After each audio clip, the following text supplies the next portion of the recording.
De la houle du village d'Eressos jusqu'au temple de Messa, Lesbos est un terrain de jeu lyrique et érotique dont les courbes se dessinent dans les vers de la poétesse Sappho.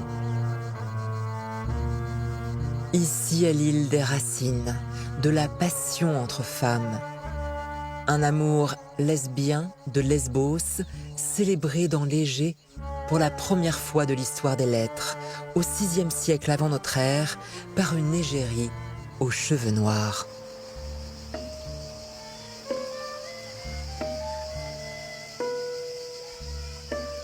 Μέσε δε νύχτε, παραδέρχεται ώρα, εγώ δε μόνα κατέβδω. En fragments de poésie et sur des airs de lyre, le Lesbos de Sappho dévoile un monde où brûlent les feux du désir, entre des muses baignant dans l'art, l'intellect et une nature parmi les plus fécondes de Méditerranée.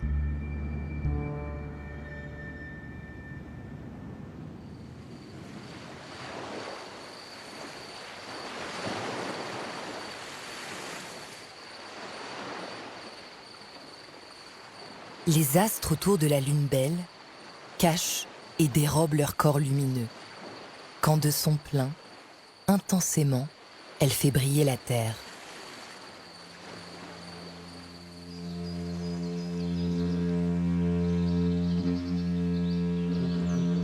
Sappho s'éveille au monde grec un siècle avant les tragédiens Échille, Sophocle et Euripide. Elle est aussi l'aînée des philosophes athéniens, Socrate et Platon. C'est dans le village d'Eressos que, dit-on, Sappho voit le jour au 7e siècle avant notre ère. Dans les fragments de son œuvre qui nous sont parvenus, elle célèbre l'aurore au port de Rennes et la luzerne dorée qui pousse au bord de la mer.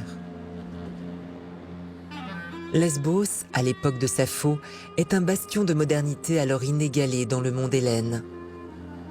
Influencé non pas par Athènes, mais par l'Asie mineure, aujourd'hui la Turquie, et ses richesses.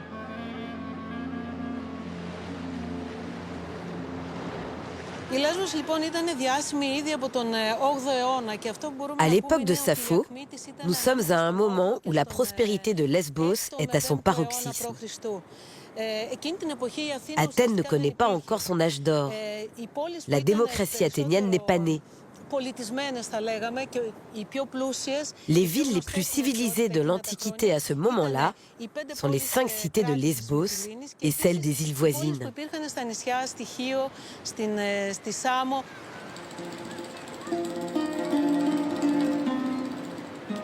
Lesbos est un joyau de l'archipel ionien et Déméter, la déesse terre qui enfante l'agriculture et les moissons, est la divinité la plus célébrée de la région. C'est dans cette richesse de la nature que Sappho puise ses métaphores lyriques.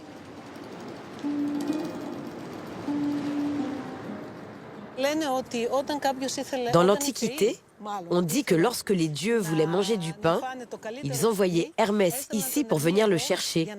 Le pain fait avec l'orge d'Eressos. C'était le meilleur de Grèce. La richesse particulière de la terre vient des roches volcaniques qui se décomposent et se dispersent avec la pluie et le vent. Et c'est de ce vent justement très particulier, fort et propre à ces lieux, dont Sappho nous parle quand nous lisons l'un de ses poèmes. Il dit « L'amour a secoué mon esprit comme le vent secoue les chênes sur les montagnes ». Le vent, les chênes qui sont partout autour de nous, ce sont bien des éléments d'Eressos dont elle parle.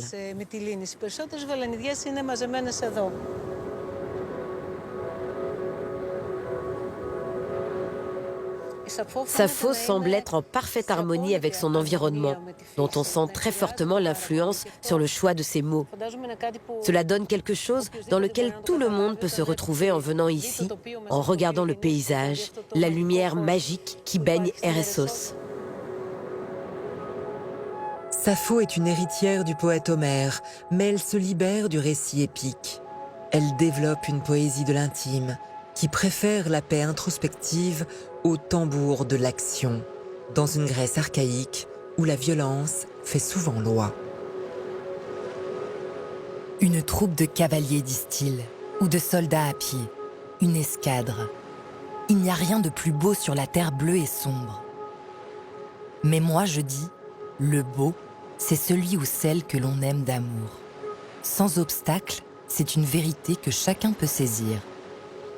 Maintenant me vient le souvenir d'Anactoria, l'absente. La grâce adorable de son pas, l'éclat changeant de son radieux visage. J'aimerais mieux les voir que vos chars de guerre lydiens et votre infanterie en armes.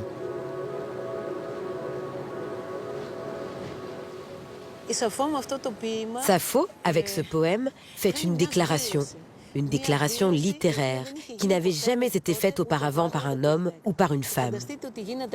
Et imaginez qu'on parle d'une femme au VIe siècle avant Jésus-Christ. C'est stupéfiant. Elle nous dit, vous pouvez aimer la cavalerie, vous pouvez aimer l'infanterie et être fasciné par l'armée et ses batailles, mais pour moi, le plus important, la seule chose qui compte réellement au monde, c'est l'amour.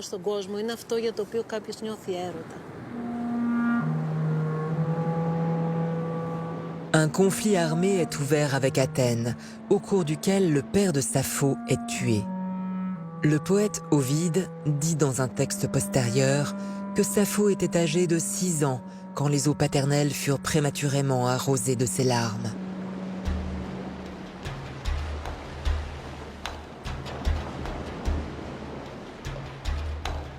Elle quitte Eressos pour Mytilène, sur la côte est de l'île, avec sa mère et ses frères et sœurs. Le cœur de la cité est dans le Lesbos archaïque, situé à la place de l'actuel château de Mytilène. Dans ses poèmes, à l'amour de Sappho pour la nature se joint un goût prononcé pour tous les raffinements de la vie civilisée, qu'elle enseigne à l'âge adulte à des classes de jeunes femmes. C'est dans l'ancienne cité qu'elle installe son école d'art lyrique, sur le flanc d'une colline qui regarde l'Asie mineure. Des jeunes femmes de régions éloignées de la Méditerranée, des filles de familles aristocratiques, viennent à Lesbos pour recevoir une éducation pour laquelle Sappho était devenue célèbre. Musique, danse, tenue et bonne manière. C'est ça, d'après ce que l'on croit savoir, qu'elle a transmis ici à ses élèves.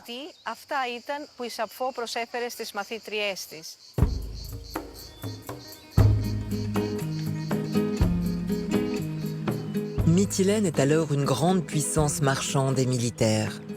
Ses habitants aiment le commerce et les intrigues politiques. Sappho fait partie d'une élite intellectuelle et aristocratique qui s'accroche à un mode de vie mondain. Elle voit dans Lesbos un temple d'hédonisme et de volupté, privilège d'une caste éduquée et oisive à laquelle elle appartient.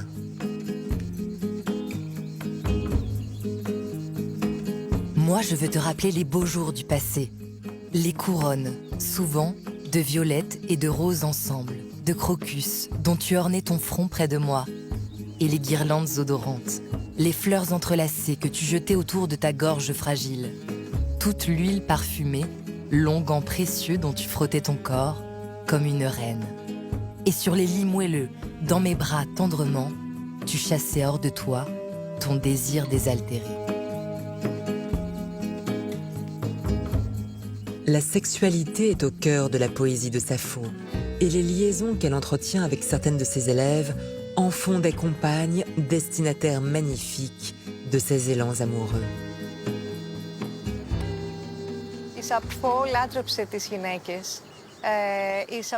Sappho a adoré les femmes. Sappho a vu à travers la beauté féminine, à travers le sublime féminin, bien avant Platon et son banquet, une puissance morale de la beauté. Sappho s'aimait, de même qu'elle aimait toutes les femmes autour d'elle. Et c'est un sentiment qui traverse toute sa poésie.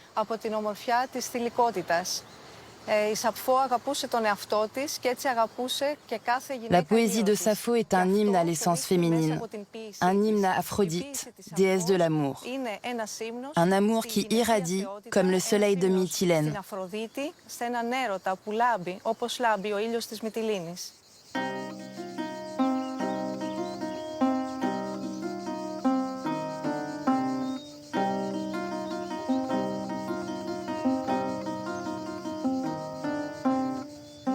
Sappho emmène ses amis en séjour sur les plateaux de Lesbos, dans la région du temple de Messa, lieu de festivité collective où l'on célèbre le culte de Dionysos. La poétesse vit ici l'une de ses plus grandes passions auprès d'Attis. Éprise d'amour, elle écrit ainsi à la jeune femme.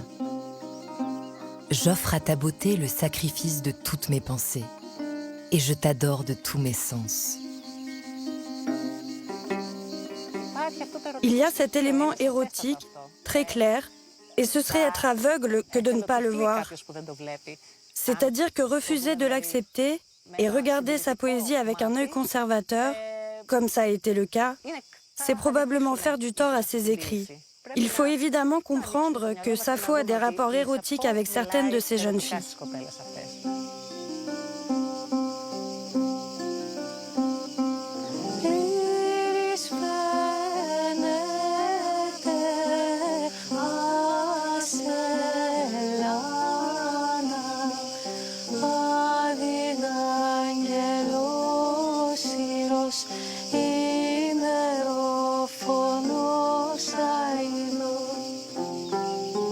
Les vers de Sappho sont écrits pour être joués sur de la lyre. C'est là l'origine de l'adjectif lyrique lorsque l'on parle de poésie.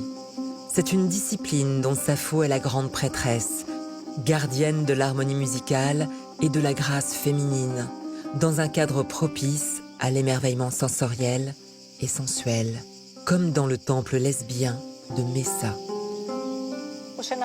Dans un poème, Sappho parle d'une jeune femme dont elle dit qu'elle est très belle, mais qui n'a pas de culture musicale, qui n'a pas d'éducation artistique. Sappho alors lui prédit que personne ne se souviendra d'elle, qu'elle errera dans les enfers comme une ombre. Car c'est un aspect tellement important pour Sappho que ça détermine la valeur de chaque femme, presque de manière plus importante que la beauté.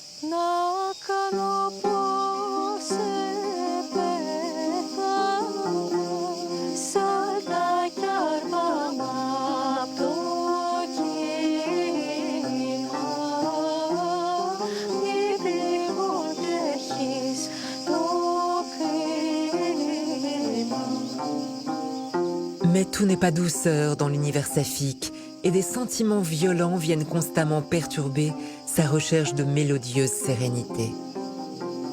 L'amour, quand il n'est pas réciproque, n'est plus pour elle que tisseur de mensonges. Une interprétation de la fin de sa vie raconte qu'elle se jette d'une falaise et trouve dans l'écume des vagues sa dernière volonté. La seule vérité qui survit de Sappho est celle de ses textes, 650 vers environ, que les censures chrétiennes et la morale conservatrice ne sont pas parvenues à faire disparaître. Les fragments qui nous restent sont un cri d'amour, de révolte et d'angoisse, associés pour la postérité à Lesbos et au désir féminin. J'ai reçu des muses le vrai bonheur. Quand je mourrai, je ne serai pas oubliée.